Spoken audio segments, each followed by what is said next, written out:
বনলতা লাজু অনুভবের উপর রেগে গিয়ে এবার উল্টো চাল চাললো। কোন রূপ দেখাবে এবার বনলতা? হ্যাঁ বন্ধুরা, আপনারা এমনটাই দেখতে পাবেন কোণে দেখা আলো ধারাবাহিকের আজকের পর্বে।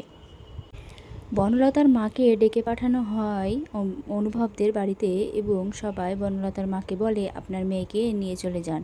আপনার মেয়ে এত বড় কাজ করেছে, ওকে তো আমরা মেনে নিয়েছিলাম, একবার পালিয়ে গিয়েছিল, মেনে নিয়েছিলাম, তারপরে বাড়িতে নিয়ে এসে ওকে আবার সংসার করার সুযোগ দিয়েছিলাম, তারপরেও ও কিভাবে এমনটা করতে পারলো? তাই বলে নিজের বাড়ির গহনা এভাবে কেউ চুরি করতে পারে? তখন বনলতা বলে যে, না ঠাম্মি, আমি তো চুরি করতে চাইনি, বলো, আমি তো তোমাদের সবাইকে ভালোবাসি, তোমাদের সবার সঙ্গে সংসার করতে চেয়েছিলাম, আমি তো ওই ময়ূরকে ভুলতে চেয়েছিলাম, ওর হাত থেকে বাঁচতে চেয়েছিলাম, কিন্তু আমি ভেবেছিলাম সবটা আমি ঠিক সামলে নেব, কিন্তু এরকমটা যে হয়ে যাবে আমি কিছুতেই বুঝতে পারিনি, আমাকে ক্ষমা করে দাও প্লিজ।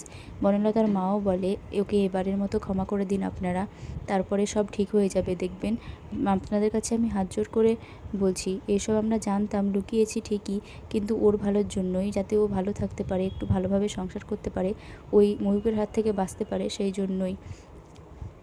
অনুভবের জেঠুমণি বলে যে, তুমি যখন জানতে যে তুমি চুরিটা করেছো, লাজু চুরিটা করেনি, তবুও তুমি নিজে দোষী হয়েও কিভাবে লাজুর উপর দোষটা চাপিয়ে দিচ্ছিলে? লাজুকে আমরা সবাই ভুল বুঝে বাড়ি থেকে বের করে দিচ্ছিলাম, তবুও তুমি নিজের মুখ বন্ধ রেখেছিলে, কিচ্ছু বলছিলে না। এটা তো আমরা তোমার কাছ থেকে আশা করিনি বনলতা, তুমি তো এটা ঠিক করোনি, তোমার এই কারণের জন্য তো লাজুর ডাক্তারি পড়াটা নষ্ট হয়ে যেতে পারতো, তাই না?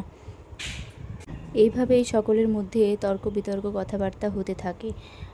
এদিকে লাজুর গ্রামের বাড়ি থেকে ফোন আসে। সুদেব ফোন করে লাজুকে এবং বলে, তুই এ সপ্তাহে বাড়ি আসবি তো লাজু?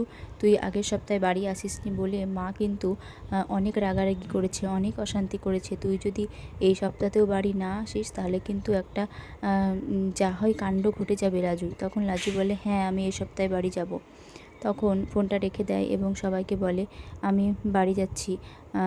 তখন অনুভবের জেঠুমণি বলে, ঠিক আছে যা, কিন্তু তোর স্পেশাল ক্লাস আছে, ক্লাসগুলো কিন্তু, কলেজ কিন্তু কামাই করিস না, তুই কিন্তু কলেজটা ঠিকভাবে করিস, কেমন? তখন লাজু বলে, হ্যাঁ হ্যাঁ আমি ঠিক কলেজ করে নেব, আমার কলেজ কামাই করলে হবে না, আমি ঠিক সামনে নেব কলেজ, আমি আসি। এই বলে লাজু বেরিয়ে যায় আর অনুভব লাজুর পিছনে চলে যায়।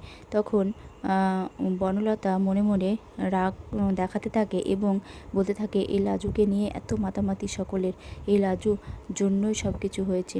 লাজু আর অনুভবকে বারণ করলাম, তবুও ওরা দুজনে নিশ্চয়ই প্ল্যান করে আমাকে ফাঁসানোর জন্য সবার সামনে সব সত্যিটা বলে দিয়েছে। এই ভাবতে থাকে বনলতা এবং বলে, আমি তোকে ছাড়বো না লাজু, এরপর দেখ আমি কি করি, তোকে এর ফল ভুগতেই হবে। বন্ধুরা, বনলতা কি করতে চলেছে বলে তোমাদের মনে হয়?